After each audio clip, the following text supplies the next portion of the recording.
abordagem de todo o evento, de todas as etapas, né? O Kevin, a Larissa, a Maria Eduarda, a Renata, o Juan, Sara e Tainá, principalmente, porque somos da comissão organizadora, a todos que diretamente estão participando, né, e construindo o evento, e aqueles que indiretamente estão participando, para que esse evento seja, né, um sucesso.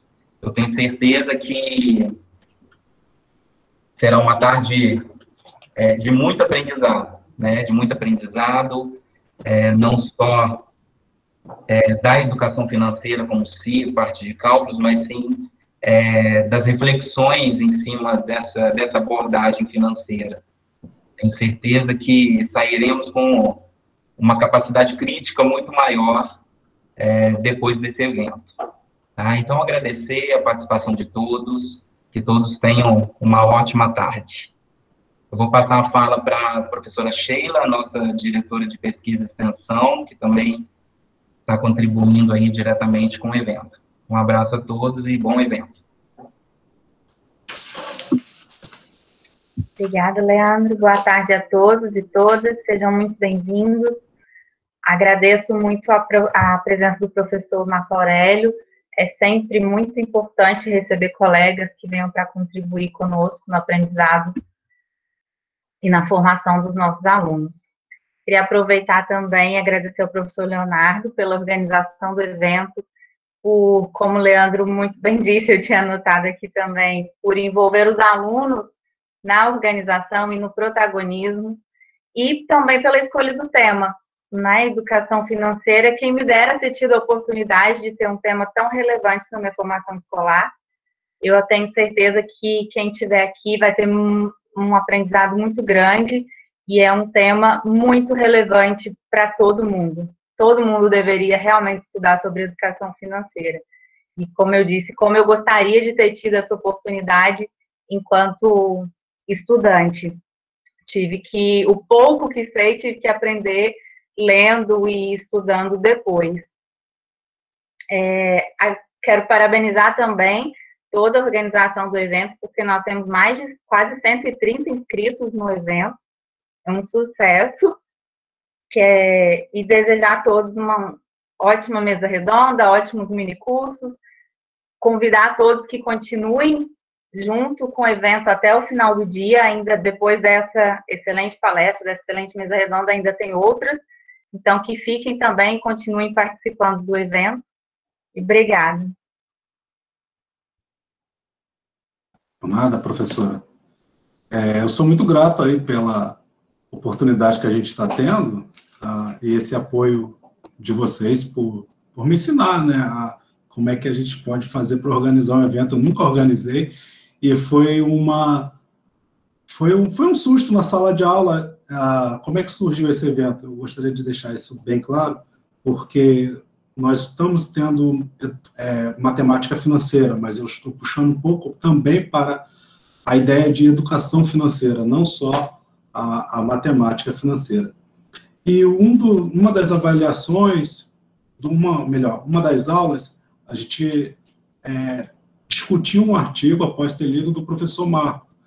E esse artigo, que fala sobre justiça social, e para fazer esse parâmetro com a educação financeira, gerou assim, uma discussão muito ampla, muito agradável, e no final das contas a gente falou assim, olha, vamos trocar a prova, que é um papel que a gente marca algumas múltiplas escolhas, por tentar organizar um evento? Vamos, como é que faz? Não sei. E aí, em 2 semanas, nasceu essa organização. Estamos cansados, mas felizes porque estamos aprendendo, né? Eu acho que a escola, quando pensa em avaliações, além do papel e da caneta, ela constrói saberes e pontes, e isso tem sido muito agradável para todos e todas nessa sala de aula. Então, nada melhor, nada mais justo que chamar o próprio professor Marco para palestrar aqui, e sem nenhuma restrição, sem nada, ele só disse sim, pode contar comigo, e ele está aí, eu agradeço muito, fiquei muito feliz, e eu vou apresentar o professor Marcos para você. Quem é o professor Marco? O professor Marco Aurélio Kissman Júnior é pesquisador e líder do grupo de pesquisa de ponta da UFJF, e também Participa como colaborador do grupo PA-MAT do processo de ensino-aprendizagem da matemática na Escola Básica da PUC de São Paulo. Possui graduação em matemática pela Universidade Federal de Juiz de Fora e mestrado em educação pela Universidade Federal do Rio de Janeiro, com tema de pesquisa na área de formação de professores, análise de erros e avaliação em matemática. Concluiu em 3 anos de doutorado na Universidade Estadual Paulista, em educação matemática, com tema referente à educação financeira, produção de significados e educação matemática crítica. Ex-professor efetivo de matemática da educação de jovens e adultos da Rede Municipal Estadual de Ensino, em Juiz de Fora, com 15 anos de atuação e experiência na educação básica e na educação de jovens e adultos. Atualmente é professor associado à Universidade Federal de Juiz de Fora, no Departamento de Matemática, e também atua como professor da linha de pesquisa 1, de formação de professor de matemática, do mestrado profissional em educação da UFJF. E também no mestrado profissional em gestão escolar e avaliação do CAED UFJF, com dezenas de orientações de mestrado, especialização e iniciação científica concluídas, atua em disciplinas presenciais e no ensino à distância, do SEAD, no Departamento de Matemática da UFJF. Tem vasta experiência na área de educação básica e educação matemática, com ênfase em avaliação em sistemas, instituições, planos e programa educacional. Currículo de matemática, educação financeira e tomada de decisão. Avaliação da aprendizagem e análise de erros com artigos, ensaios e resenhas em vários periódicos nacionais e internacionais. Então, essa é uma breve apresentação de quem é o professor Marco, né, da lista extensa de trabalhos que o envolvem, e agradeço muito pela oportunidade, professor, e passo a fala para o senhor com essa gratidão toda que eu tenho pelas escritas e pelo trabalho desenvolvido ao longo de anos e anos aí na educação básica e na educação também de formação de professores. Maravilha, obrigado, Leonardo, já considero um brother meu. Quando passar essa pandemia, vamos nos deslocar aí para o campus de vocês, né, do Instituto Federal Fluminense de Bom Jesus de Itabapoana, né? Fiquei com muita vontade de conhecê-los. Boa tarde a todos, a todas, a todos. Tem amigos aqui nessa sala. Boa tarde, professor Leonardo Muniz, professor Leandro Costa e professora Sheila Abraão. É uma tarde que eu tenho muito prazer de estar aqui e, ao mesmo tempo, ser solidário, né, a todas as famílias, né, do Brasil que vivem momentos de dificuldade, né, de despedidas de entes queridos, mas, ao mesmo tempo, eu sou muito otimista que, com educação, é o caminho, né, com educação e com vacina é que a gente vai mudar o quadro atual. Então, fica a minha solidariedade aí a todos que estão se protegendo e cuidando dos seus próximos, né, dos seus entes queridos. E fico muito feliz, né, de empreendimentos educacionais como esse que o Leonardo e os estudantes, né, estão fazendo. Dá trabalho, né, fazer qualquer que seja evento, seja uma palestra, organizar só uma palestra já é muito trabalhoso, envolve muita gente, tecnologia e publicações, né, de divulgação. Imagine um dia inteiro de educação matemática financeira. Então fica aí meus parabéns por essa atitude, né, inédita, né, já vi outros eventos, mas com essa roupagem, né, ficou muito bom. Depois quero ver a mesa redonda, né, eu estava trabalhando de manhã, não pude participar assistindo. Eu tenho amigo lá também, né, e outros que eu possa vir a ser amigo, gostaria de assistir, e já dou os parabéns para quem vai apresentar trabalhos, né, minicursos, ou oficinas, enfim, quem está envolvido no evento merece os parabéns na liderança aí do Leonardo, né, que venham outros, né, que outras vozes possam aparecer. E tem muita gente fazendo educação financeira de qualidade no Brasil, né, eu faço parte de um grupo grande, né, não me considero o que sabe de educação financeira ou de justiça social. Tudo que eu vou apresentar hoje para vocês são ideias que, no final, eu peço agradecimentos, né, a professores, a educadores matemáticos que me ajudaram, né, a pensar o que eu vou mostrar para vocês. O que eu preparei é um material novo, né, apesar de ter muitas influências já do que eu escrevi, do que eu li, mas são coisas que estão acontecendo durante a pandemia, né? A primeira pandemia do século XXI não será a última, mas eu acho que as próximas a gente vai estar muito mais educado para passar por elas. Então, obrigado pela presença, né, de todos, obrigado pelo convite. Vou colocar aqui, normalmente eu não uso PowerPoint, mas hoje, como eu quero mostrar algumas imagens, né, algumas charges, eu vou fazer uso, então. Então, vamos ver se dá tudo certo. Deixa eu ver se é esse aqui.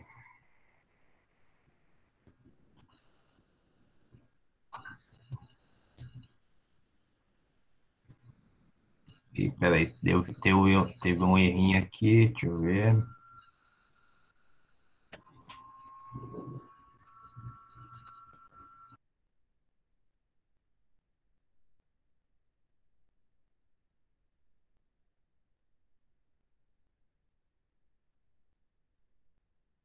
Só um minutinho, pessoal.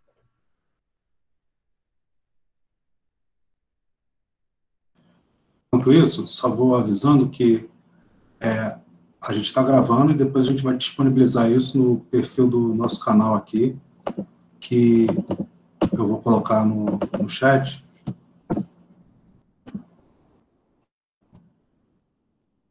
Que é o canal Não Pira, que é desenvolvido por professores e alunos aqui do Instituto Federal Campus Bom Jesus, tá?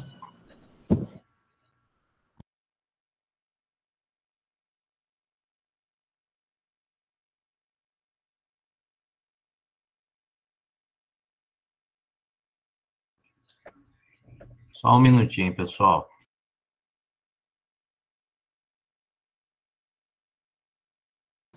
Enquanto isso, também vou aproveitar e vou explicar que nós vamos recolher as perguntas e deixar para o final. Tudo bem, pessoal? E, caminhando para o final, vamos soltar também a lista de presença no formulário. Beleza. Vamos fazer um teste se está funcionando. Vocês estão... Tá passando o slide aí? Tá passando. Então, tá ok. Então, vamos lá. Eu vou ficar sem vê-los, vou me concentrar em alguns momentos aqui nos slides, mas espero que dê tudo certo. Bom, esse é o tema, né, que a gente combinou, educação financeira e justiça social. É óbvio que numa tarde não dá para a gente abordar, nem acho que em vários anos daria para dar a dimensão desse tema, mas eu vou arriscar alguns pontos, né, que depois ficam aí para quem quiser investir em pesquisa, em leitura, em aprofundamentos, né. Então, fica o convite aí. Ao final, eu vou sortear, né, eu vou deixar para sorteio 3 livros, né, que tem ideias também nesses livros sobre o que eu vou falar com vocês agora, né. Depois a gente abre para perguntas, comentários, bate um papo.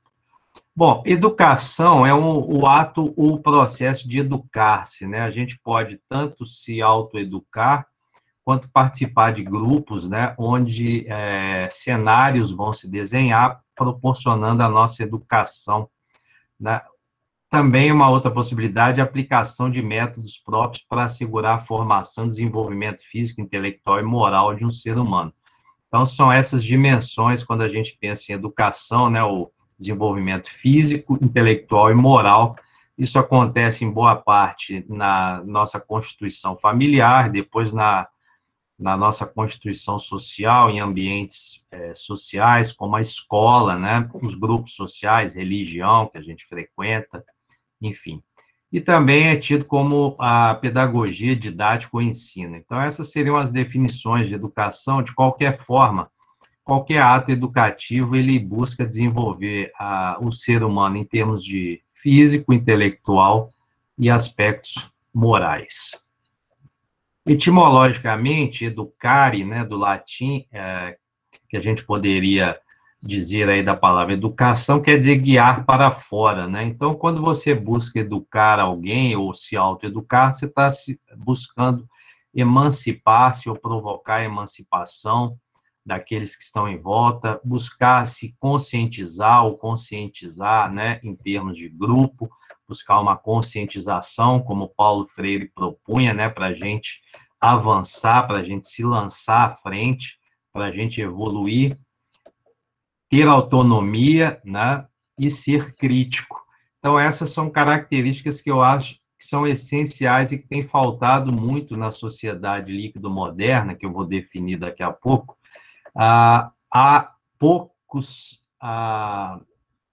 pouca emancipação, conscientização em alguns grupos, né? Isso ficou muito claro na pandemia, há uma confusão, crenças muito contraditórias e prejudiciais à nossa sobrevivência.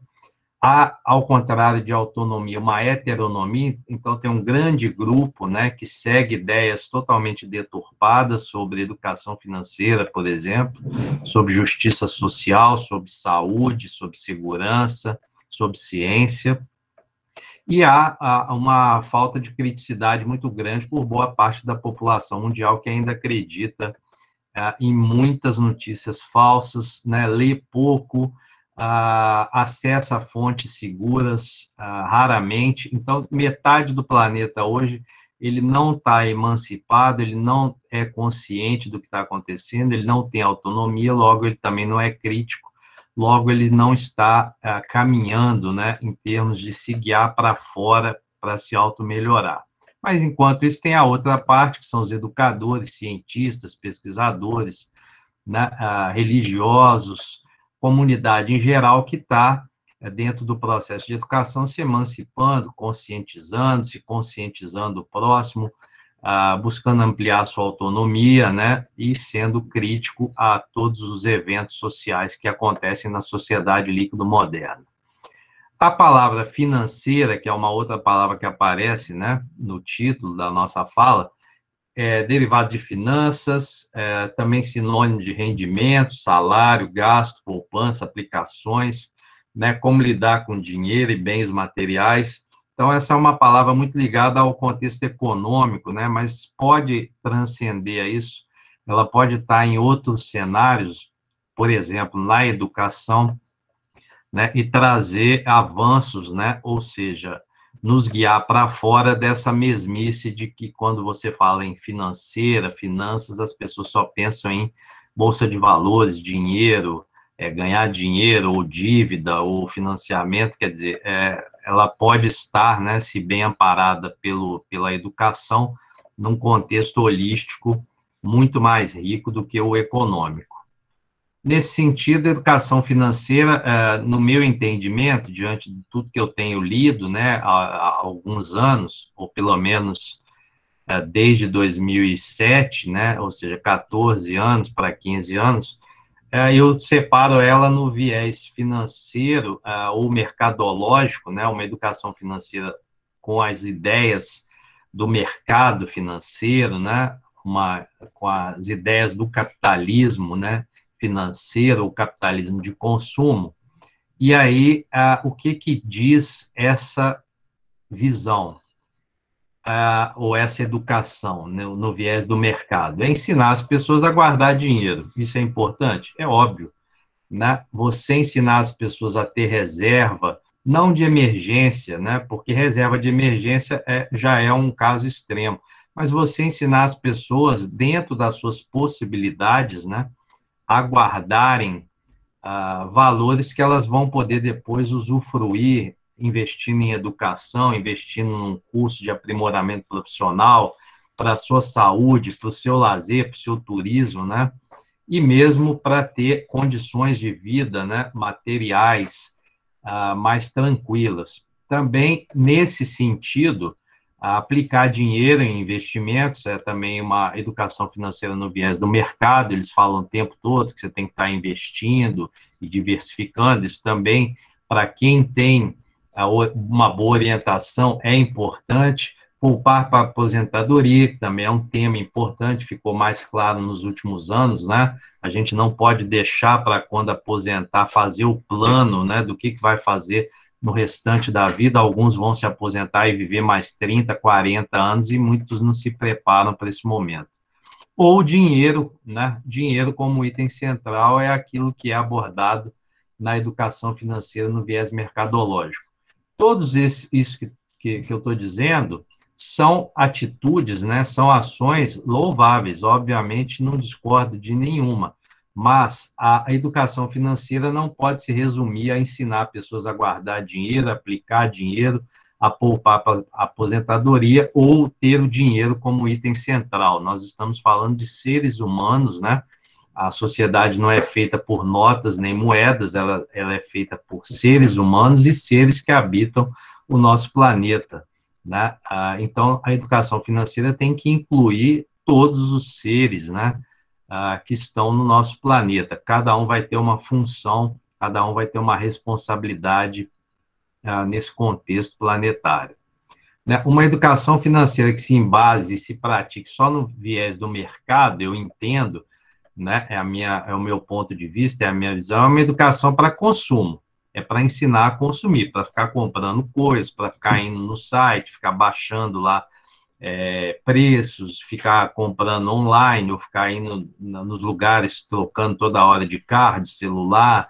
Quer dizer, a gente perdeu o costume de se acostumar com os bens materiais, né? Hoje, quando você está acostumando com o celular, já vem outra, aí vem aquelas campanhas sedutoras para você trocar, sendo que o seu tá bom, tá funcionando, mas ele é uma produção em massa de coisas, né, que vão se acumulando depois e ficam dentro do planeta, né?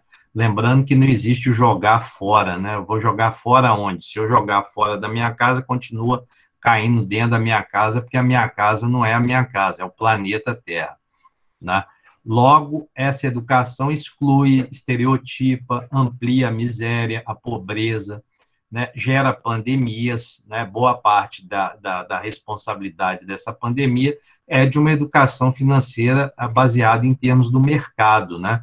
Porque você tem 1% ou 2% da população mundial detendo a quantidade de renda de 78%, 80% da população. Quer dizer, você tem pouca gente com muitos bens materiais, com muito dinheiro, com muitas posses, e você tem um exército de pessoas que estão sofrendo de pandemias há muito tempo, né? Não é só a do coronavírus, você tem a pandemia das doenças em geral, né? Que fica muito clara nos países do sul do mundo, na África, na América do Sul, né? Um pouco menos hoje na Europa, nos Estados Unidos, que são países que têm mais recursos, né, para se proteger, embora a pandemia mostrou que não basta ter recursos, você tem que ter educação para que as pessoas sigam normas. A gente já vinha numa pandemia ou numa epidemia de fome no mundo, né, 1 bilhão de pessoas passando fome diariamente, ou morrendo de fome, guerras, né, pelo menos 20 ou 30 guerras ou guerras civis acontecendo pelo mundo, miséria crescente, né, isso está agora agravando no Brasil, que é o nosso contexto, né, onde a gente vive, mas isso está se espalhando, uma epidemia, uma pandemia de violência social, de desrespeito, né, à mulher, aos grupos, né, diversos que nós temos na sociedade, aos que seguem religião, né, um racismo também violento, crescente, fake news atrapalhando muito o contexto mundial, elegendo pseudo-líderes, falsos líderes, né? Pessoas que acreditam em suco de caju para curar a pandemia, e governos que estão surgindo já há algum tempo em vários países desenvolvidos ou em desenvolvimento, governos ditos totalitaristas, né? Ou ditatoriais, disfarçados aí de neodemocratas, a gente sabe muito bem que não são. Esse é o contexto da educação financeira mercadológica, né? A visão mercadológica, ela gera doenças, fome, guerra, miséria, violência, fake news e governos totalitaristas. Por quê? Porque o objetivo de uma educação financeira no viés do mercado é só gerar lucro, gerar renda, gerar dinheiro, né? Isso é uma parte da educação financeira, na minha visão, que deve se tomar muito cuidado com ela, porque ela pode se reduzir à mera questão material, esquecendo-se de que o ser humano é o centro, né, de qualquer educação. Em contraponto, né, a gente tem a educação financeira no viés educacional, que é o que eu tento fazer, né, já há alguns anos no grupo Pesquisa de Ponta, com os bolsistas, com os orientandos de mestrado e doutorado, que tem trabalhado comigo. É um trabalho de equipe, eu não consigo, eu posso até escrever um artigo, aparecer meu nome lá, mas eu tenho que reconhecer ao final que aquilo é uma construção que foi influenciada por muitas mentes, né, e muitas delas estão no grupo que eu tenho coordenado, Pesquisa de Pontos, bolsistas, os pesquisadores que estão lá comigo. Uma educação financeira no viés educacional, ela busca o quê?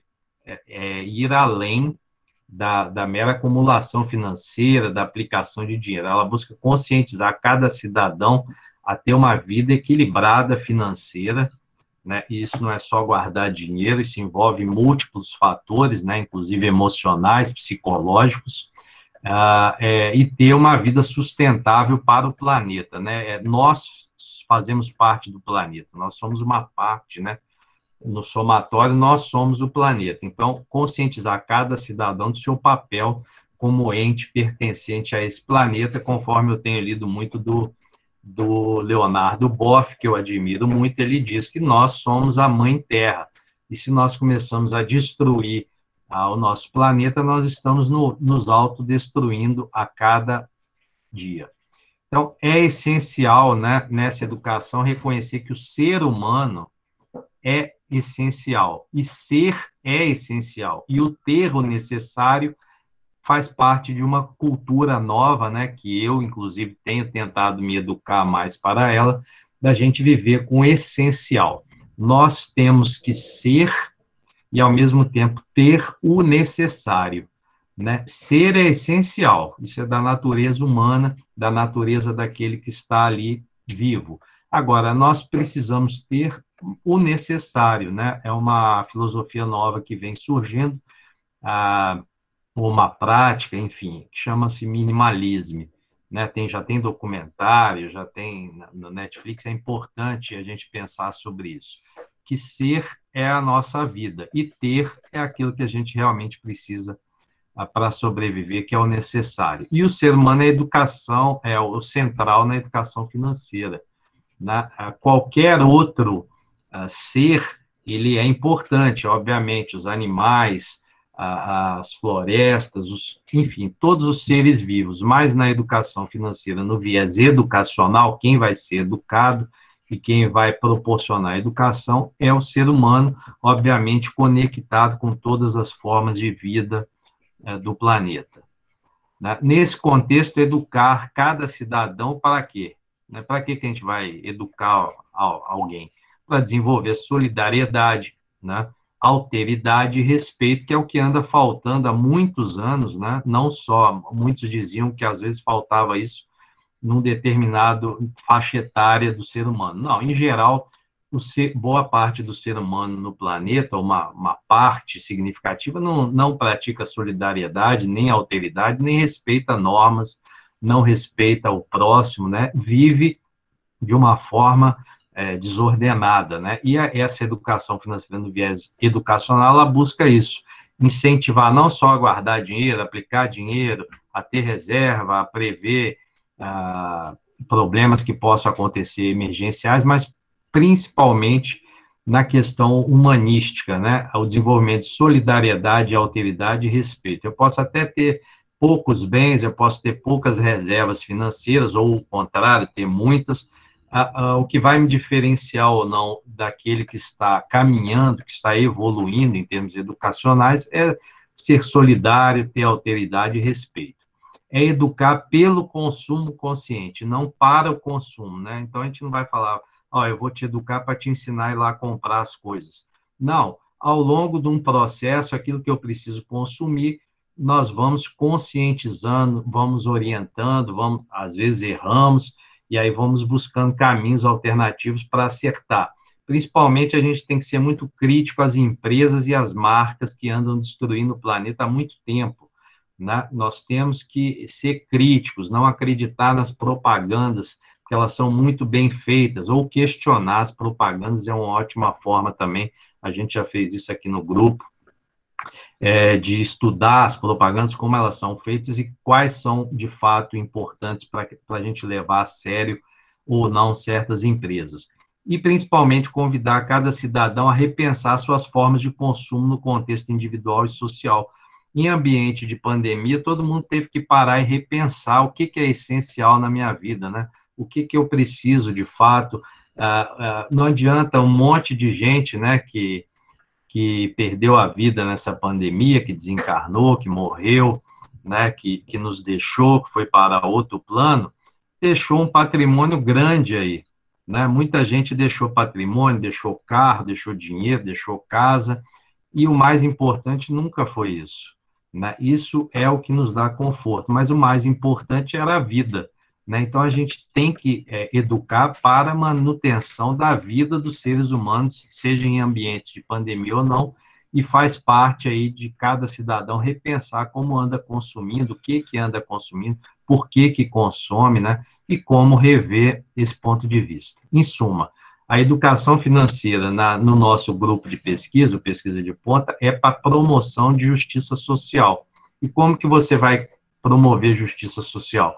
Quando você promove uma educação que convida o ser a ser solidário, altero, a respeitar as ideias, né, e questionar as ideias, né? Obviamente que fake news não merece nenhum respeito, isso tem que ser banido. Agora, há pontos, né, dentro da educação financeira, uns acreditam que a educação financeira ela deve começar no setor escolar, outros acreditam no setor familiar. Eu, particularmente, acho que como a gente passa pelo menos 5 ou 6 anos dentro da família antes de irmos para a escola, né, foi o meu caso, então a família é o primeiro núcleo, né, seja ela qual for a sua constituição, é o primeiro núcleo de educação que a gente deve cultivar, né? E aí as extensões virão nas áreas sociais, escolares, nos grupos diversos.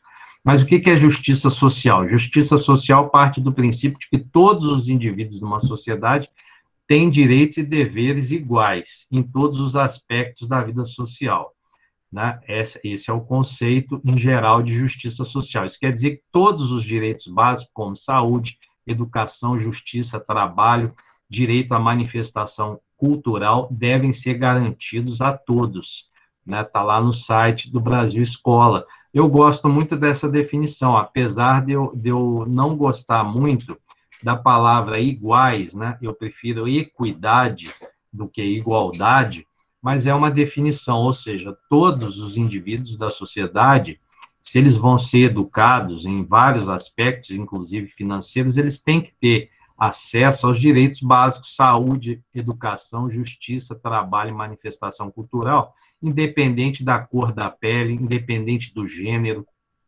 independente das suas escolhas, né, político-partidárias. Nós temos que garantir educação financeira, que vai gerar saúde, justiça, trabalho e manifestação cultural para qualquer participante dessa sociedade. Tá ok?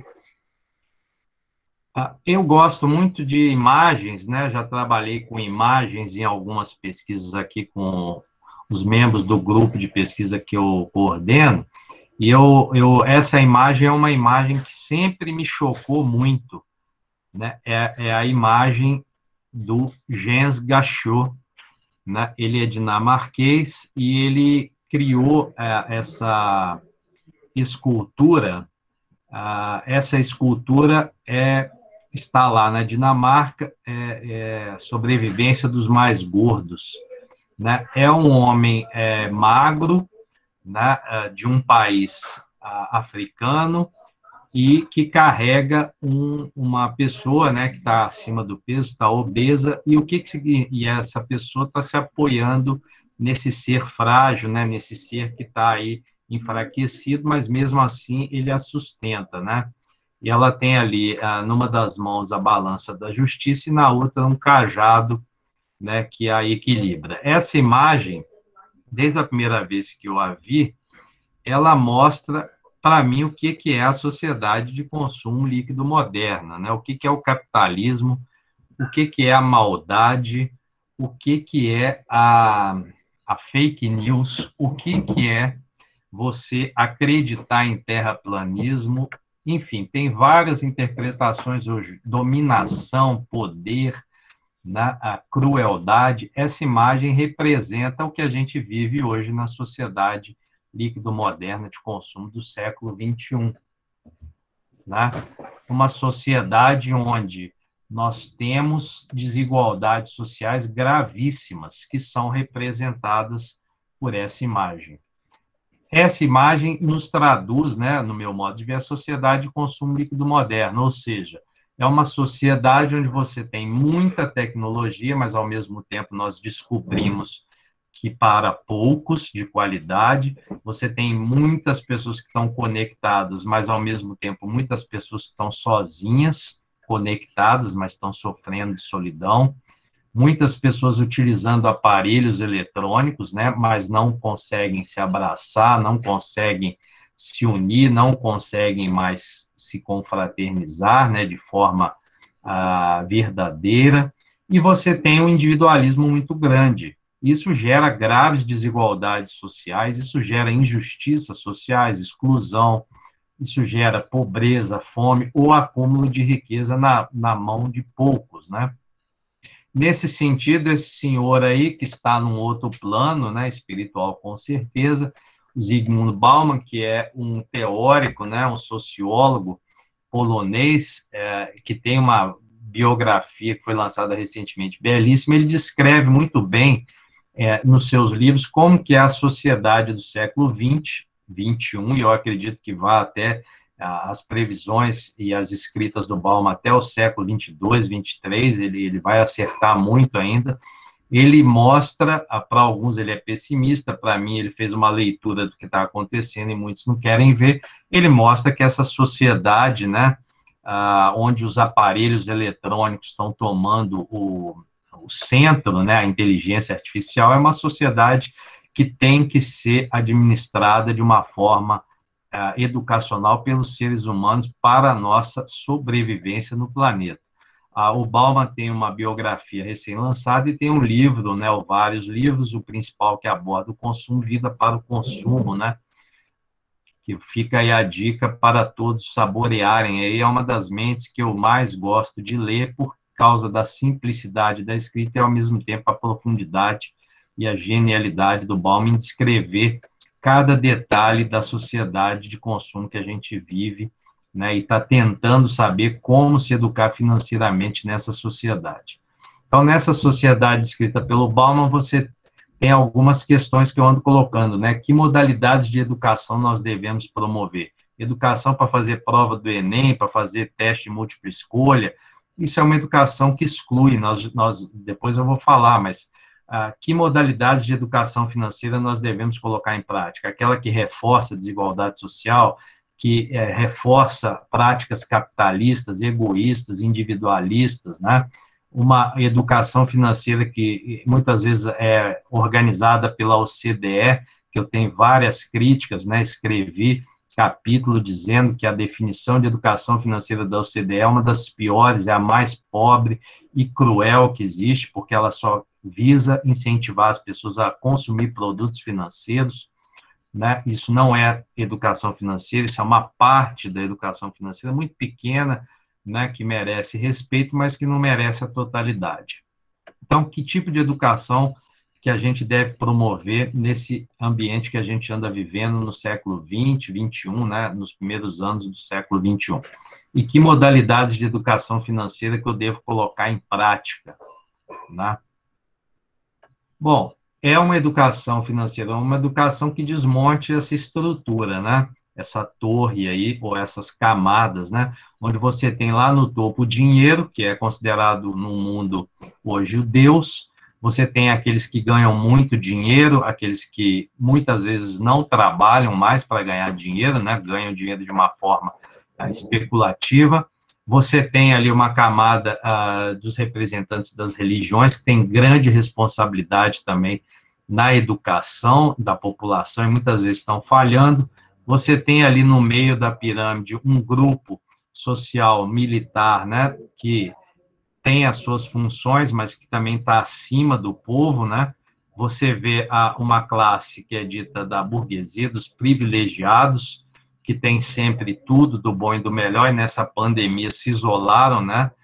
Nos seus paraísos artificiais, estão aí imunes ao vírus, ao que tudo parece, enquanto que aqueles que estão sustentando a sociedade, trabalhando, se expondo, adoecendo e morrendo, e muitas vezes não conseguindo economizar nada em termos financeiros, estão ali na base, que é a maioria. Então, você tem aí uma pequena porcentagem que está ali em cima, e aí você tem o globo, né, que seria a totalidade da população mundial, né, quase, que está ali trabalhando, se expondo, sustentando, né, toda uma sucessão de classes que tem como Deus maior o dinheiro, né? Então, a educação financeira no viés que eu defendo, ela busca desmontar ou questionar esse tipo de estrutura cruel. E aí, por quê? Porque ela gera tudo isso, ela gera as desigualdades, né? Desrespeito a populações diversas, quilombola, indígena, todos aqueles que têm uma visão holística do planeta estão sendo perseguidos, né? Isso já vinha, né, de muitos séculos, né? Você vê aí períodos trágicos que a humanidade teve, de extermínio de indígenas, de quilombolas, de escravos, né? Pessoas que se tornaram, né, obrigatoriamente escravos de um sistema produtivo que só visa lucro. Você vê trabalho infantil, né, e há políticos que defendem isso no Brasil e em outros países, né, que não tem problema nenhum a criança trabalhar, porque aí ela já aprende como é que é o capitalismo, mas, ao mesmo tempo, ela não está na escola, né, o lugar de criança é na escola, criança tem que brincar, criança tem que vivenciar o aspecto lúdico da infância, e você ainda tem, em pleno século XXI, pessoas visitando lixões para se alimentar ou vivendo, né, em ambientes totalmente inóspitos para a saúde humana, né? E a pandemia veio desmascarar mais uma vez todas essas desigualdades sociais. Infelizmente, a pandemia aconteceu, e ela acontecendo, ela desmascara, né, como qualquer outra dita tragédia, né, da natureza, ela desmascara que o ser humano não está respeitando o seu próximo, não está se educando e não está entendendo o seu papel nesse ecossistema que a gente vive.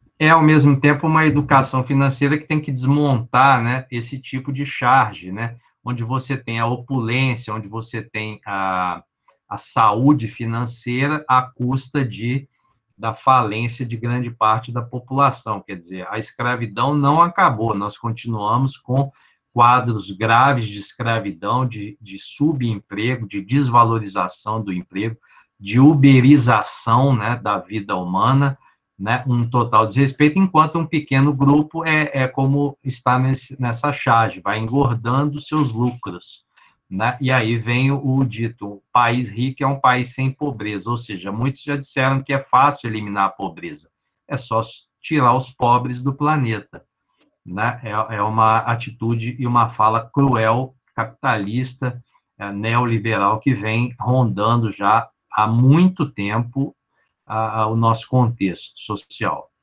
É uma educação financeira que não é nada contra obras arquitetônicas, tá aí, ó, esses prédios, né, super planejados, mas o que a gente tem que ser crítico é no outro lado, né, você atravessa a rua e aí você vê boa parte da população que não tem água, esgoto, saúde, que não tem uma quadra, que não tem ambientes para se exercitar, para se divertir, enquanto um outro grupo, né, de pessoas conseguem acumular um alto padrão de vida e não estão nem aí para o que está acontecendo no seu entorno, né? Essa pandemia mostrou, as pessoas que tinham muitos recursos, que tinham renda, que têm renda, elas se mandaram, né, para suas ilhas, para as suas fazendas, para os seus sítios, né? Enquanto isso, o grosso da população, né, que não tem acesso à educação de qualidade ainda, não tem acesso à saúde, porque quem está, em geral, nos governos, nos países, tem pouco contato com a realidade popular, né? Muitos se isolam nas suas torres de marfim, e aí geram esses ambientes dicotômicos, complicados, como dessa foto, onde você tem um pequeno grupo ali que tem todas as condições de água, luz, esgoto, internet, enquanto o outro grupo, né, busca sobreviver, ou seja, como que a educação financeira, no viés humanístico, pode mudar esse quadro, né? Essa é uma questão que a gente vem se questionando, né?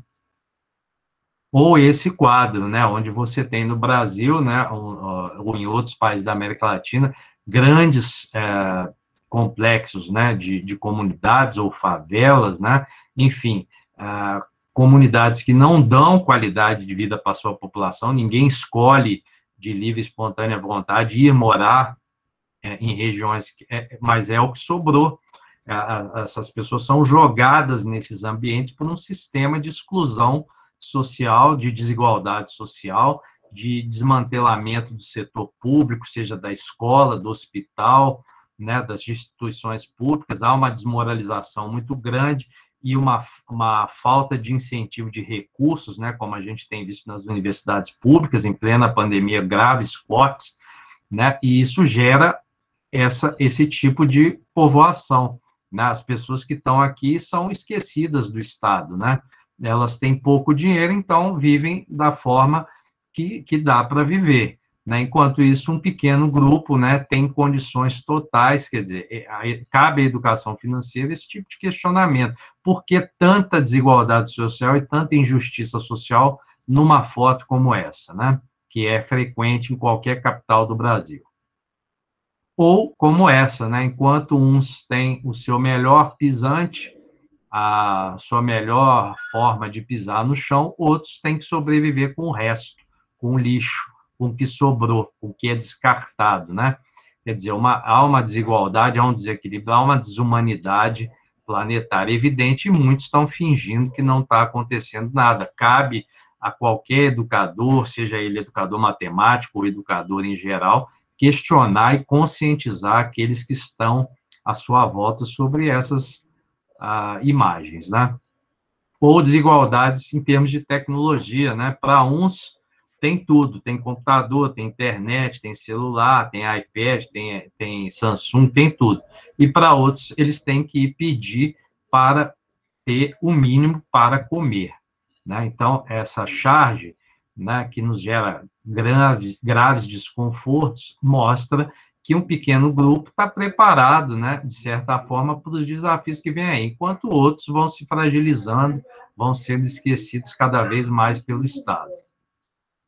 Né? Uma outra realidade que a gente tem é da escola pública, né? Muitos que estão na escola pública ainda não têm acesso à educação financeira, no viés que eu defendo, humanístico, né, no viés freiriano, estão mais fragilizados durante a pandemia, e o abismo que pode levá-los à universidade aumenta cada vez mais, né? Nós vemos aí muitos que nessa pandemia, por diversos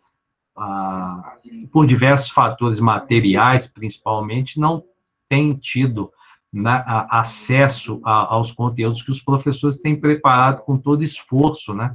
Seja na escola particular ou na escola pública, mas a escola pública mostra um abismo, uma desigualdade social muito grande, porque boa parte dos governantes não tem filhos em escolas públicas, né? Então, os heróis que estão lá, os professores, os gestores, os funcionários, os pais de alunos e os alunos que estão lá, que fazem a escola funcionar.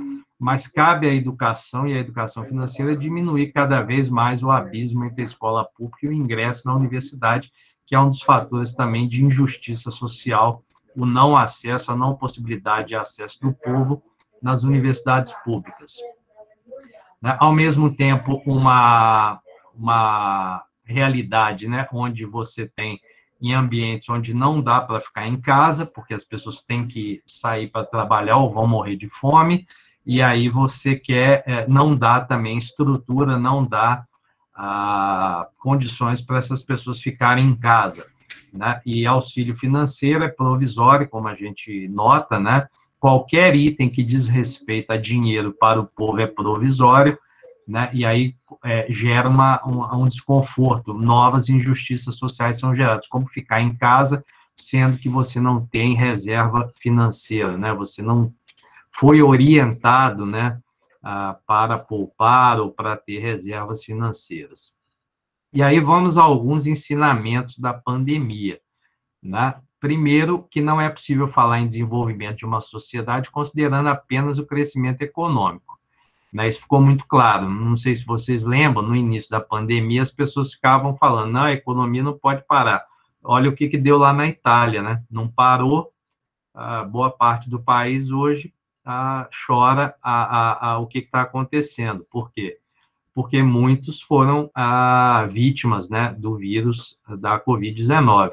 Então, não é possível você colocar o centro da educação financeira só no viés econômico, né? Vai ser uma educação financeira manca, ela vai mancar, ela vai ter dificuldade para se sustentar, ela vai favorecer a poucos, né? Então, o crescimento econômico é uma falácia, né? O que a gente tem que colocar é a saúde, em primeiro lugar, pode gerar qualquer crescimento, né? Social, econômico, financeiro, enfim, mas a saúde do ser humano e do planeta em primeiro lugar, e dá para se equilibrar, né? Como a gente tem visto ao longo desse ano que passou, dá para se equilibrar a saúde com diversos contextos sociais, inclusive o econômico.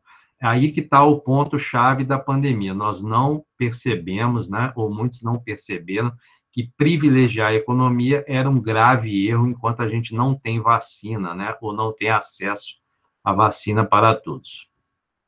O segundo ensinamento é, se privilegiarmos só o viés econômico e desprezarmos o viés do bem-estar social, o que ocorre? Né, o que vai acontecer? Vai acontecer o que a gente está vendo aqui nessa charge, né, o que foi o Enem, a vergonha, né, que foi o Enem 2020, né, quer dizer, um grande número de brasileiros que se inscreveu não foi, porque o ambiente era totalmente desfavorável, muitos não tiveram como estudar, estão aqui nessa realidade da esquerda, né, quer dizer, sem internet, sem computador, sem luz adequada, sem materiais pedagógicos, enquanto que um pequeno grupo que tem condições, né, que provavelmente tem reservas, ou pelo menos tem o que vender para colocar seus filhos na escola, deu todas as possibilidades, né, pagou aula extra, pagou as escolas que estão oferecendo aí aula o dia inteiro, e aí vão ter acesso às universidades, né. Então, você vai dar um passo atrás, porque um pequeno grupo vai ter acesso às universidades nos próximos anos, que são aqueles que tinham reservas, né, ou estão numa classe favorecida, enquanto boa parte da população não vai conseguir entrar, né? Isso mostra uma desigualdade social vergonhosa que a gente ainda viu em pleno século XXI no Brasil. Ou, como diz a charge, né, devido à pandemia, para todos ficarem em casa. E aqueles, né, que a gente passa o dia inteiro para lá e para cá e vê os sem teto, né, os homeless, os moradores, né, que estão aí tendo a rua como a sua casa, né? Como que você vai ficar em casa se a pessoa foi desprovida? Ela foi, como o Bauman diz, né, ela não era um consumidor profícuo, era um consumidor falho, perdeu emprego, perdeu renda, perdeu casa, muitas vezes fica alijado da família e aí perde toda a sua humanidade também, né? E tem que viver em condições miseráveis no meio da rua. Ou aqueles que têm, né, o que comer, têm máscara, enquanto aqueles que estão ali, às vezes, com a sua máscara, não têm o básico para se alimentar. O número de pessoas famintas, né, sem renda, sem casa e sem dignidade, né, perder a dignidade, perder a esperança durante a pandemia foi muito grave. E é isso, né, que gera a injustiça social, a desigualdade social, e que gera o poder na mão de poucos, né, que muitos questionando, né, se realmente era necessário o auxílio emergencial, porque ia durar pouco a pandemia. Ou, o que me chamou mais atenção no início da pandemia, continua, né, a gente achava que ter celular resolvia os nossos problemas, e o problema não era o celular, era a quantidade de pacotes que a gente tinha que ter, ou a qualidade do pacote internet, para que a gente pudesse se conectar, né, inclusive para receber auxílio, né, aqueles que precisam, né, no início tinha que ter aplicativo, boa parte das pessoas não tinha nem noção do que era isso, não tiveram educação, orientação, e muitos ficaram excluídos do processo, inclusive, de receber o auxílio emergencial dado pelos governos, né, de vários países. Isso não aconteceu só no Brasil. Mas aqui ficou muito evidente a desigualdade social que a gente vive e as injustiças sociais marcantes, né? Ou aqueles que estão ainda, né, de uma forma irresponsável, uma total falta de educação humanística, em termos humanísticos, né, ainda estão vivendo como se nada estivesse acontecendo. E alguns deles eu conheço, né, fizeram cursos de educação financeira, sabem aplicar dinheiro na bolsa de valores, estão ganhando dinheiro. Muita gente enriqueceu, né? Um pequeno grupo enriqueceu durante a pandemia às custas de festas ilegais, de aglomeração, de especulação financeira, né? Enquanto o grupo que está ali de cientistas, professores, alguns religiosos, lideranças, né, de comunidades estão ali questionando esse tipo de atitude, essa falta de educação, essa falta de solidariedade e de alteridade com o ser humano e com o planeta, né? E aí a gente vive um período atualmente da educação, e um período em termos sociais, né, no contexto social, de incertezas, né? Isso faz parte da educação matemática crítica, faz parte hoje da vida do ser humano, né? As certezas que a gente tinha até março, pelo menos, de 2020, elas caíram. Hoje a gente tem que viver em ambientes de distanciamento, com medo, com muitos passando fome, incertezas, né, sobre o amanhã, mortes em massa, né, o Brasil aí morrendo 2.500, 3.000 pessoas por dia, de uma doença que poderia ter sido totalmente controlada se nós tivéssemos, né, padrões de educação e de liderança no Brasil, né, o que a gente ainda não tem, infelizmente. E aí você tem, né, esses quadros que vão aparecendo, né, de muitos entes queridos nossos que tiveram que ser a despedida abreviada e serem enterrados em fossas comuns. Muitos falam assim, mas o que isso tem a ver com educação financeira? Se tem a ver com a vida, tem a ver com educação. Se tem a ver com educação, você pode levar, né, para o contexto financeiro. Quantas vidas, né, se perderam, né, quando a gente privilegia o fator econômico. É isso que acontece. Quando você olha só para o lado do dinheiro, dos bens materiais, você esquece do ser humano, você despreza a vida, você gera injustiça, você gera os problemas sociais que a gente anda vivendo. Enquanto isso, você tem ali os cientistas, né, que a gente tem cientistas, médicos, enfermeiros, professores, epidemiologistas, toda uma gama de lideranças comunitárias que estão ali trabalhando em prol da preservação da vida, da produção de vacinas, enquanto você tem um pequeno contingente que ainda insiste na estupidez, no negacionismo, na ignorância, no terraplanismo, né, em fórmulas mágicas para enriquecer, enquanto que boa parte da população espera agora, né, como resultado, que a gente possa ser vacinado para continuar a nos educarmos, não só em termos financeiros, mas em termos gerais. E o que tem prejudicado muito é o que está sendo depositado na cabecinha aqui, né, de muitos seres no planeta, que são as fake news, a falta de filtro, a falta de educação, a falta de criticidade, né? O que adianta eu saber aplicar na bolsa de valores, eu acumular patrimônio, eu estou guardando dinheiro, está tudo dando certo, financeiramente eu estou educado, vamos dizer, em termos econômicos, mas eu espalho fake news, eu duvido da ciência, quer dizer, não adiantou nada, né? Uma educação financeira para isso é melhor não ter, né?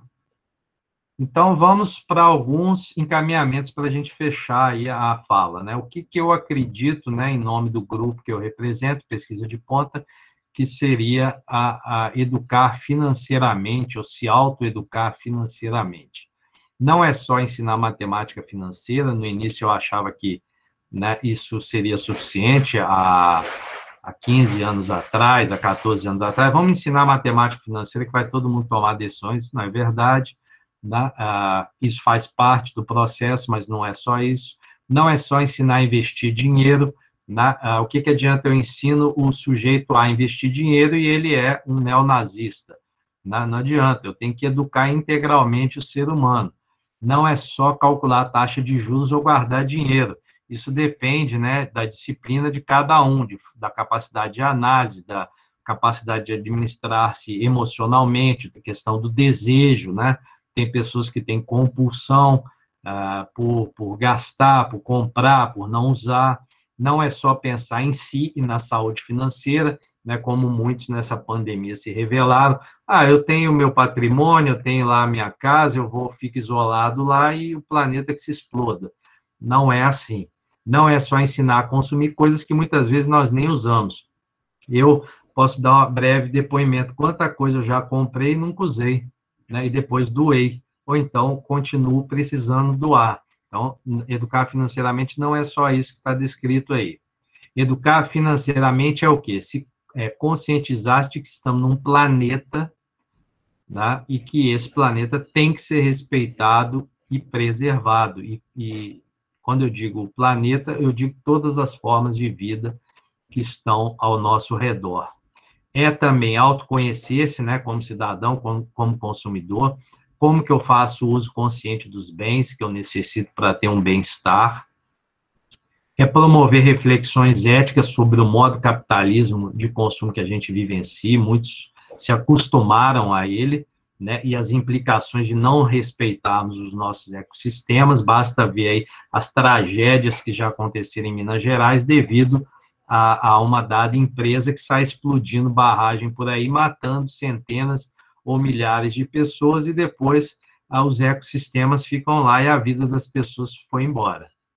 É incentivar diálogos, né, sobre consumo, consumismo, que não é a mesma coisa, riqueza, pobreza, exclusão social, endividamento, investimentos criminosos e corruptos que acontecem, né, muitas especulações que prejudicam a qualidade de vida da população, porque são investimentos criminosos e muitas vezes são tidos como educação financeira. É também questionar tradições econômicas, né, eleitas por grupos que se isolam na riqueza, enquanto que a maioria da população perece, empobrece e tem que ficar sustentando esse sistema cruel e desumano. Então, a gente tem que estar o tempo todo questionando as práticas econômicas que a gente muitas vezes se acostuma e diz, não, sempre foi assim, não é verdade, né? A gente tem que questionar. Incentivar a orientação de educadores financeiros responsáveis, né? E aí são professores, são estudiosos, são economistas sérios, né, são agentes sociais, práticas de poupar e ter reserva para uma aposentadoria digna, né? Ninguém se iluda que vai aposentar milionário, bilionário, nesse contexto que a gente anda vivendo de desigualdade social, a não ser que ganhe no sorteio aí, mas a gente ter uma aposentadoria digna que mantenha o conforto de cada cidadão e os direitos que cada um tem que ter, a saúde, a alimentação, né, a um bairro decente para morar, enfim. É ser solidário e buscar compartilhar saberes com outros cidadãos, sobre o uso consciente do dinheiro, do orçamento doméstico equilibrado, saber o que é necessário para se viver, para ter bem-estar, e, sobretudo, mais do que ter, nós precisamos o tempo todo estar nos desenvolvendo para ser. E, por fim, educar financeiramente um cidadão, na minha visão, é promover a inclusão econômica, né, faz parte, social, política, incentivando cada cidadão a tomar as suas decisões, sejam elas quais forem, que não agridam o planeta nem o próximo, de uma forma crítica, buscando consolidar o que a gente busca, né, que é a justiça social, a equidade, o acesso a todos a serviços de qualidade na sociedade que a gente vive. Quero fazer agradecimentos, né, a professores, amigos, colegas, meu orientador, né, que está em outro plano nesse momento, outro plano espiritual, mas que sinto muita saudade, aprendi muito de tudo que falei hoje, sou o Dr. Rômulo Lins, né? O professor Dr. Olis Kovismos, que foi meu professor durante o doutorado, patrocinado pelo povo brasileiro e pela CAPES, né, lá na Unesp de Rio Claro, é um dos educadores matemáticos também, junto com o Rômulo Lins, que eu tenho a satisfação de ter convivido, e leio e me inspiro, eu faço votos também que vocês leiam esses educadores. Quero agradecer aos pesquisadores que estão comigo no grupo de estudo que a gente tem de educação financeira, no grupo Pesquisa de Ponta, meus bolsistas, né, queridos de iniciação científica, de projetos de extensão, que a gente tem vários. Agradecer à Pró-Reitoria de Extensão da UFJF por todo o apoio e incentivo nesses últimos 5 anos. Agradecer à Pró-Reitoria de Pesquisa da UFJF, que também está sempre aberta, né, aos nossos trabalhos, mesmo em período de pandemia, a gente tem trabalhado online para dar acesso à população à educação financeira por meio de vídeos educativos, e agradecer a um amigo, né, que tenho agora, sou Leonardo Muniz, do Instituto Federal Fluminense. Espero que quando nós tivermos mais facilidade para se movimentar, eu possa visitá-lo, né? É um amigo já que eu considero, né? Embora nós sejamos recentes, mas já vamos nos acompanhando nas redes sociais por aí. Então, agradeço pelo convite, fiquei muito honrado em dar essa pequena contribuição hoje para vocês daquilo que eu ando pensando junto com um grupo de pesquisa que eu estou à frente aí, mas ao lado também de cada um. Obrigado pela atenção de todos. Quem precisar, quiser entrar em contato, mandar sugestões, críticas, pedir material, dicas de leitura, esse é o meu e-mail, né, que eu atendo a todos que enviarem, e o meu WhatsApp também é público, qualquer um pode ter acesso, pode mandar mensagem, não incomoda, estou à disposição. Tá ok? Vou parar a apresentação para a gente poder bater um papo. E, Leonardo, não sei se eu ultrapassei muito tempo, estou com esses 3 livros aqui para sortear. Esse aqui é um livro que eu organizei junto com a Isabela Vieira, é o volume 1, Avaliação da Aprendizagem Matemática, vai ficar para vocês sortearem. Quem ganhar, só me passar o endereço que eu mando pelo correio. Esse livro aqui que eu escrevi com o pessoal do grupo do PEAMAT, lá da PUC de São Paulo, que eu faço parte também, Educação Financeira no Contexto da Educação Matemática. Tem um artigo que eu escrevi, um capítulo que eu escrevi sobre a OCDE e o que é a educação financeira na visão mercadológica, né? E esse livro aqui, que é o volume 1, Pandebook, Cabeças Pensantes na Pandemia, que agora vai vir com o volume 2 até, acredito, maio, vem o volume 2, o Pandebook. O Pandebook são educadores, professores que são convidados a escrever, tem médico, psicólogo, escrever um capítulo sobre a realidade que está vivendo na pandemia. Então, todos esses livros aqui que eu mostrei, eles estão no site da editora Academy, AKADEMY.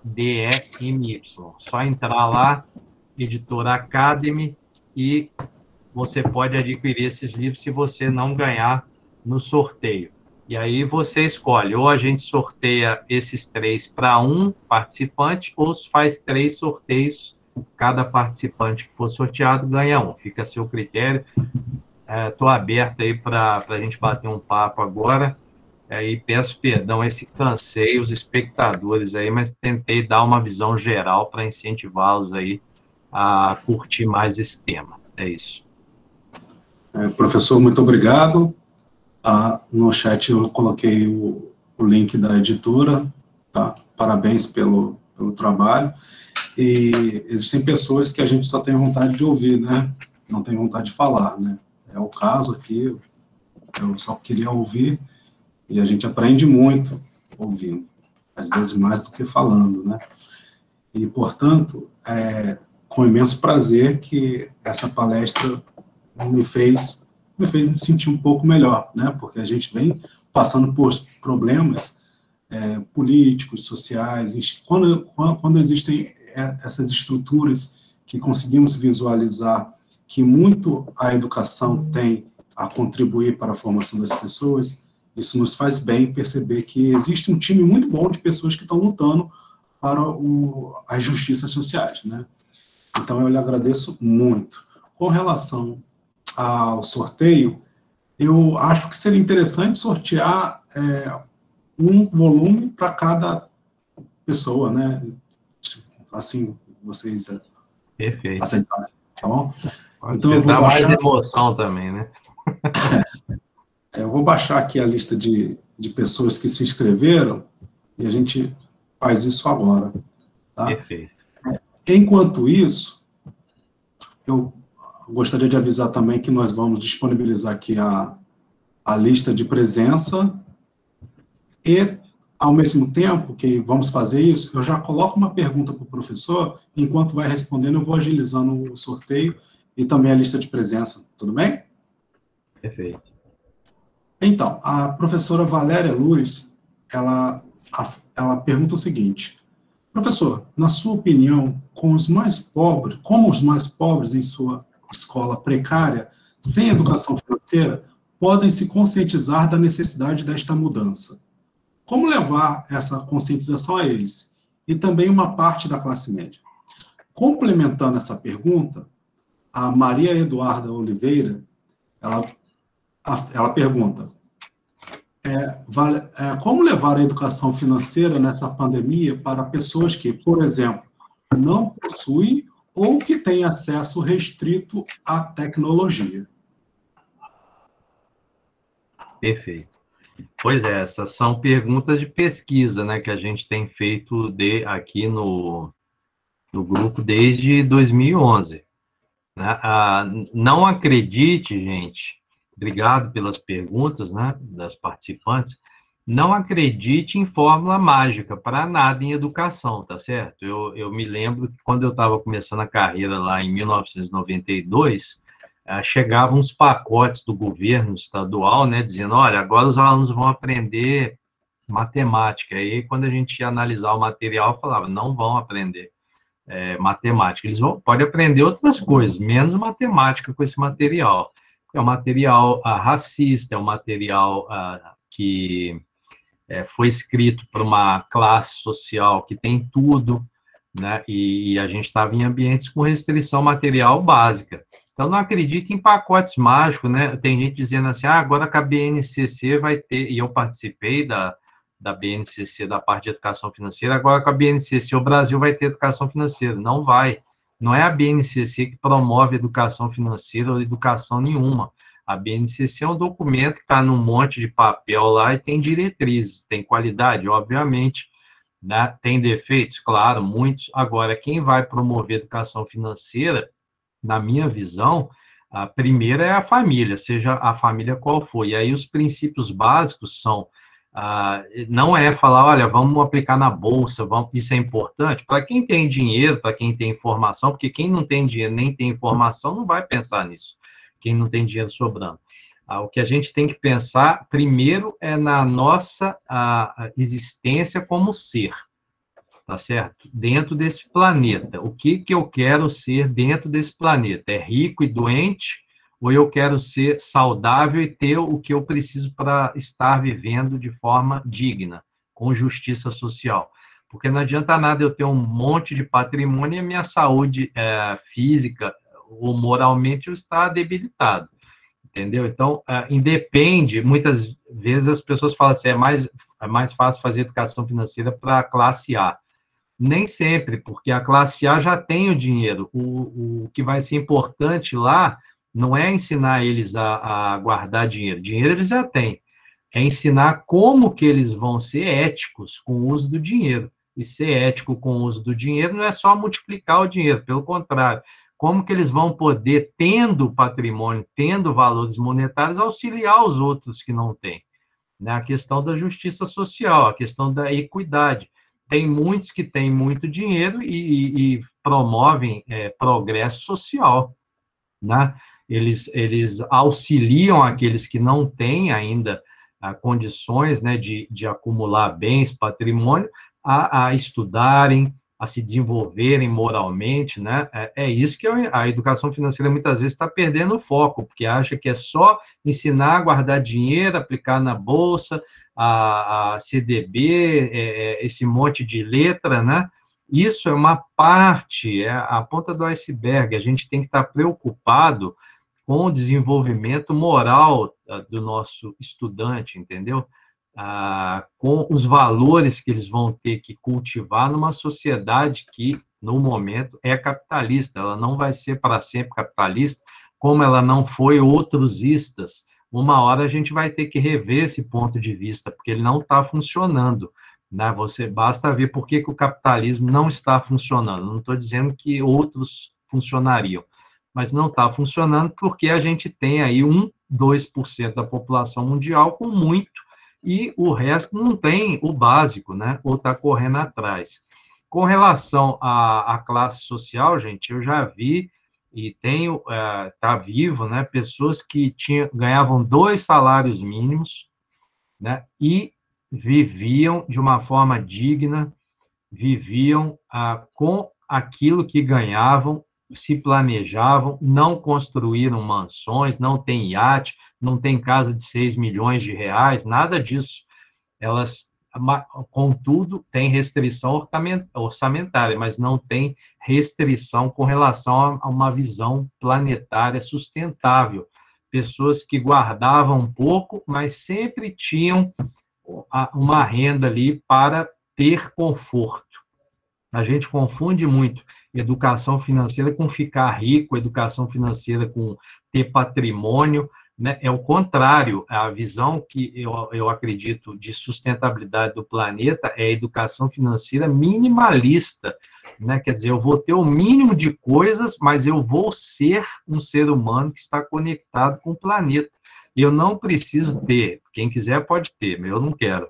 Iate, casa na praia, avião, helicóptero, nada disso. Eu não tenho tempo para usar isso. E nem tenho recurso financeiro e nem vou gastar minha saúde para ter isso, né? Porque muitas vezes eu vou gastar minha saúde toda para ter isso e depois eu não vou ter saúde para usufruir.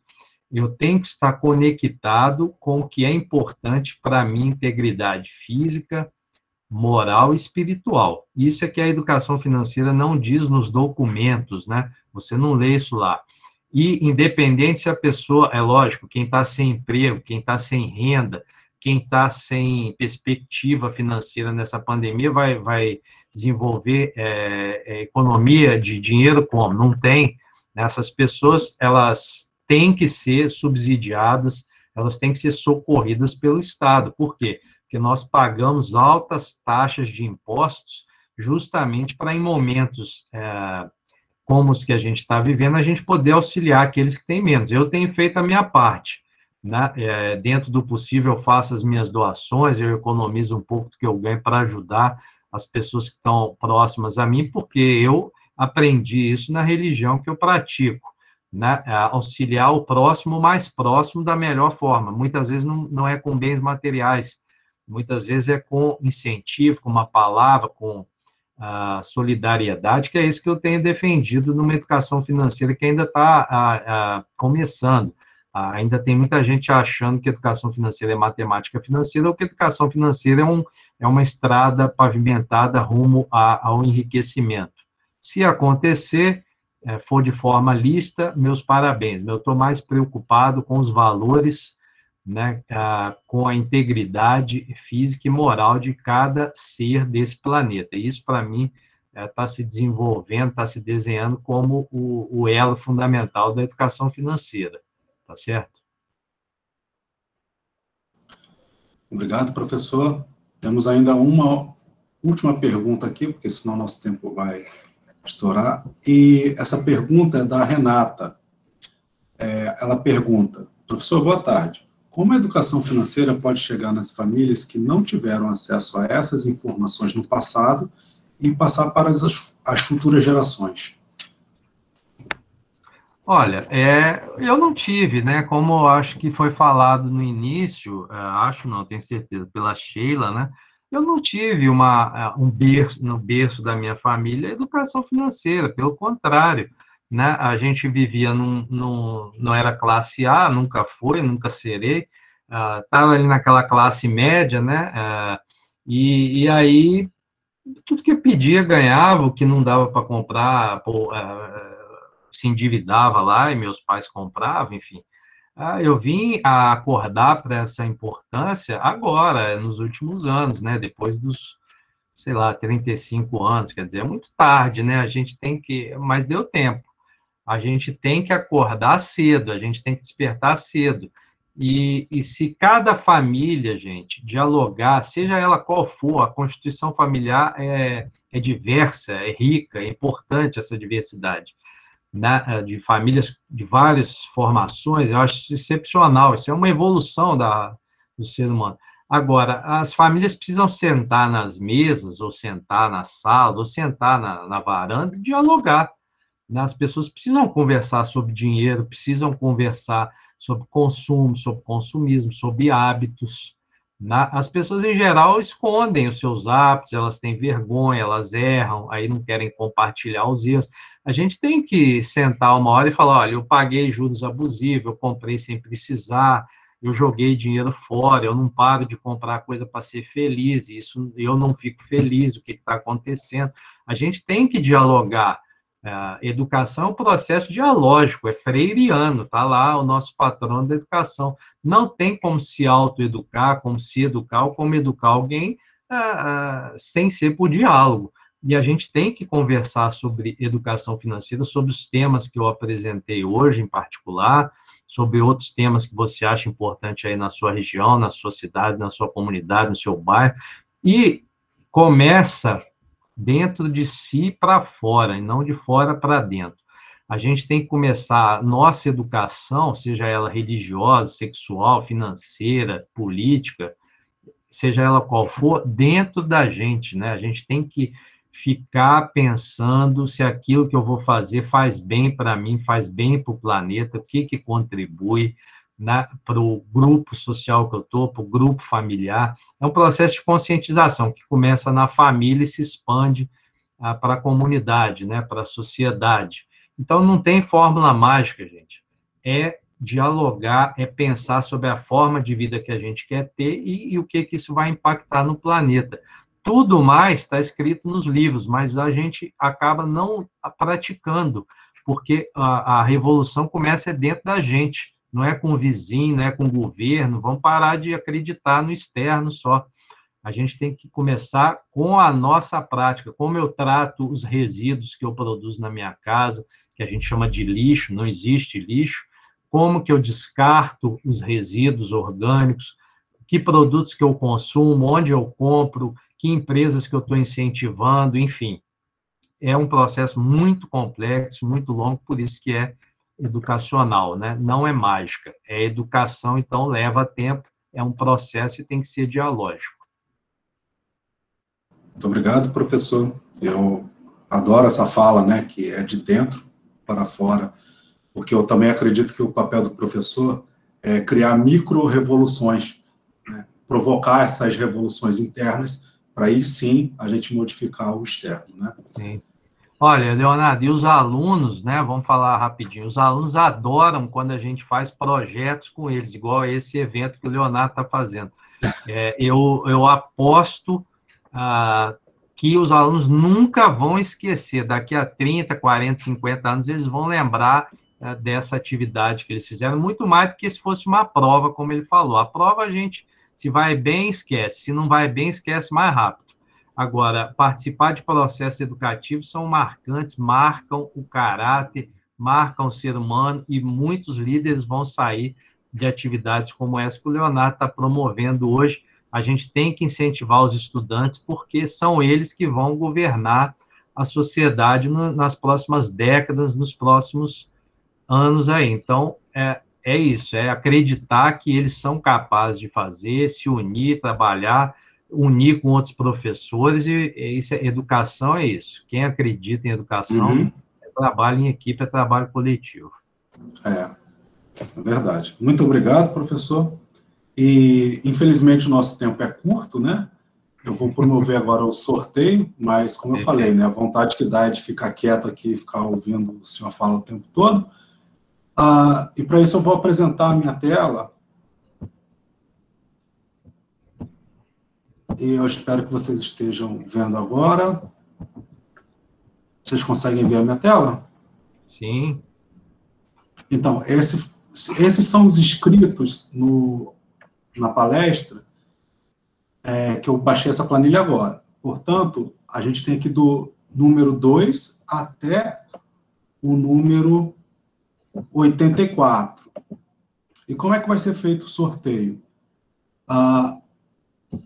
Esse site aqui, que eu não conhecia, que me foi apresentado pelos estudantes, portanto, eu aprendi, ele sorteia números. Então, vou sortear 3 números entre 2 e 84. Tudo bem?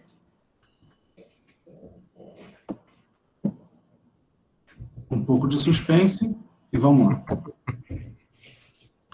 Então, os sorteados são 66, 23 e 37. 66 é a Vanessa Veloso Ramos. Tá aí, a Vanessa?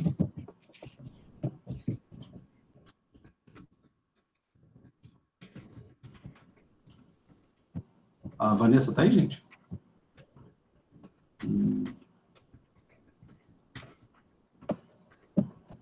Não? Então vamos ver o próximo aqui. —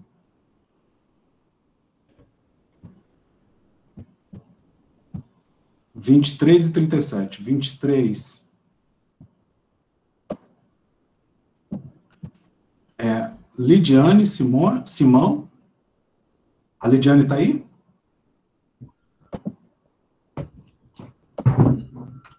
E 37. Ingrid Romano, está aí?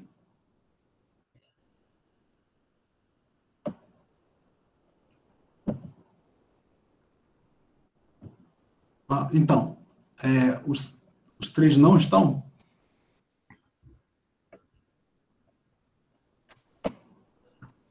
Então, vamos fazer um novo sorteio? Oi? Léo, pelo que eu vi aqui, Vanessa está com o nome aqui no chat, nas pessoas. Vanessa Maria Veloso, não é isso? Essa foi a primeira sorteada, o nome dela está aqui. Agora, Ingrid Lidiane não aparece aqui nas pessoas presentes. Tá, então vamos deixar a Vanessa, que pode ser que ela esteja com o microfone ruim, alguma coisa assim. Vanessa Veloso, né? Vanessa Maria Veloso, isso. Tá. E vamos sortear mais 2, então?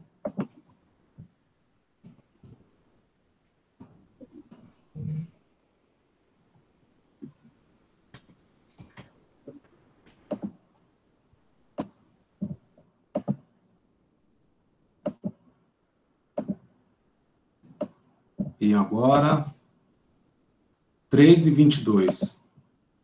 O 3 é o Fidel Eduardo. Fidel Eduardo está aí?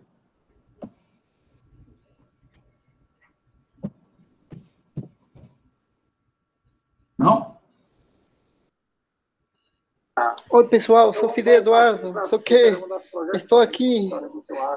Parabéns. Estou aqui presente, Fidel Eduardo. Porque como o celular está rachado. É que ele tá com outro nome aí, legal. Parabéns, querido. Obrigado. Tá. Eu estou com outro, porque como também estou uma aula da doutorado, também estou assistindo. Beleza. Desculpa aí, tá? Que bom, tranquilo. Primeira vez que ganho. Que emoção. Gabriel. E o número 22, Gabriel Etelvino da Silva, tá aí? Tá aqui, Léo, tá aqui, tá colocando no chat, estou aqui. Então, maravilha. Aqui nós temos definido as 3 pessoas e o contato de vocês está aqui comigo, né? E, portanto, eu entro em contato com o professor depois para saber como é que a gente vai enviar para vocês. Só me mandar o endereço, o nome dos colegas, que aí, a semana que vem, máximo terça-feira, já vai ser despachado, tá? Espero que vocês gostem aí.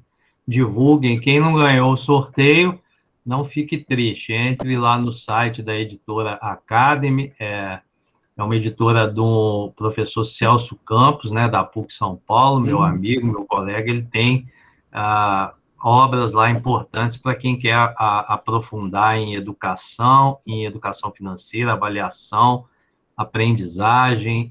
Tem muita obra boa lá, preço acessível. Então, dá uma força aí, quem se interessar pelos livros, compre direto no site lá. E do livro, o que pode melhorar, enfim. Obrigado aí pela força também em divulgar os livros. Professora ama livros, né? Não tem jeito, então vamos ler coisas de boa qualidade.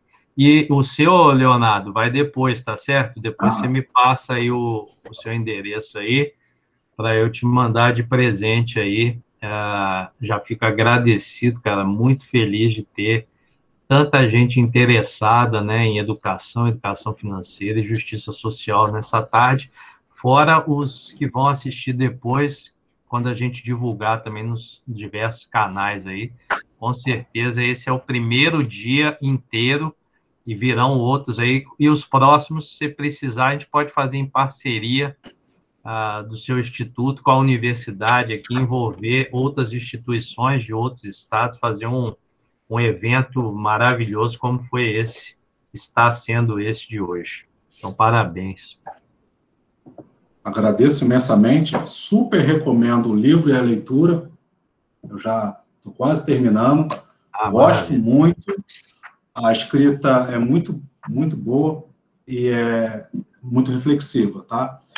E a gente está caminhando para o final aqui. E antes de fechar, pessoal, agradeço a todos e todas que participaram aqui, que estão aqui com a gente. Eu sei que o tempo é curto, mas 3h40 nós temos agora um mini curso com os estudantes que eles estão preparando ao longo da semana, estão ansiosos aí para apresentar os novos saberes e conhecimentos e compartilhar isso com vocês. E para encerrar, eu vou apresentar aqui de novo e, por fim, eu vou pedir para a Sara falar. Você pode abrir o microfone, Sara? Sim, posso sim, estou aqui. Excelente, então. Então, eu agradeço ao Leandro também, amigo, diretor, agradeço a Sheila, porque vocês são ótimos, vocês nos ajudaram muito, e principalmente aos alunos que nos ajudaram aqui com esse evento, a Sara, a Renata, o Kevin, a Maria Eduarda, o Juan, a Tainá, a Larissa. Então, todos vocês ajudaram muito, isso não sairia se não fosse uma construção coletiva. E para fechar, então, Sara, você pode falar que eu vou apresentar aqui a imagem.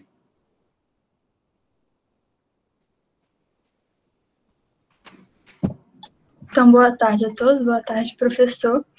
E, professor, nós alunos e a comissão organizadora agradecemos pela sua disponibilidade de compartilhar esses saberes conosco e gostaríamos de dizer que ficamos imensamente felizes em recebê-lo, mesmo que de forma virtual na nossa escola. É muito importante para nós conhecê-lo e nunca poderíamos imaginar que um dia teríamos a oportunidade de estar em contato com o professor autor de um belo artigo que lemos e discutimos em turma na nossa aula de matemática. Além disso, nunca pensamos em ler o artigo sobre matemática, porque nas aulas sempre estávamos acostumados a usar números, mas nunca analisar eles. Foi um jeito de sairmos da caixa. Obrigada novamente. Sensacional, meu presente de Natal antecipado aí, eu que agradeço, e a gente não tem dimensão, né, quando a gente senta para escrever, o impacto que isso vai causar. Que bom que causou um impacto de surpresa, de aprendizagem, né? E que vocês leiam outros, né? Tem muitos artigos bons e tem muito material a ser bem aproveitado em sala de aula. Então, obrigado aí pelas minhas singelas contribuições aí. Que bom que vocês gostaram. E curtam mais, né, e leiam mais, leiam sempre, porque professor tem uma grande responsabilidade, né, de provocar, como o Leonardo falou, micro-revoluções, e para isso a gente tem que estar sempre estudando, lendo, e responsável por aquilo que a gente ensina, principalmente pela qualidade da aprendizagem que a gente espera. Então, um beijo para todos os estudantes, aí, sucesso na carreira de vocês, profissional, existencial, né, como ser humano. A gente tem que vencer primeiro como ser humano e depois em termos profissionais. Se der para ser junto, melhor ainda, mas o aspecto humano tem que estar sempre acima de qualquer outra expectativa na nossa sociedade. Mais uma vez, muito obrigado, professor. Obrigado a todos e todas. E eu encerro aqui a gravação e encerro também a palestra. Valeu. Um abraço a todos, fiquem bem, tudo de bom.